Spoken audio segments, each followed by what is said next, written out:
সীমান্ত উপজেলা টেকনাফে বিজিবির উপস্থিতি টের পেয়ে ইয়াবা ফেলে পালিয়েছে চোরাকারবারিরা। মঙ্গলবার ২১ জানুয়ারি রাতে এই ঘটনা ঘটে।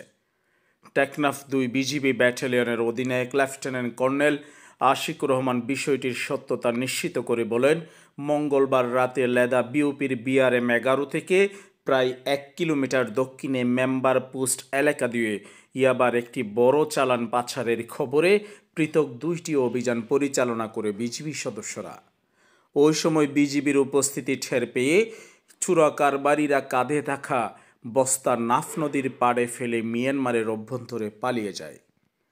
পরে বস্তাগুলো তল্লাশি করে ৪,৫০,০০০ পিস ইয়াবা উদ্ধার করা হয়।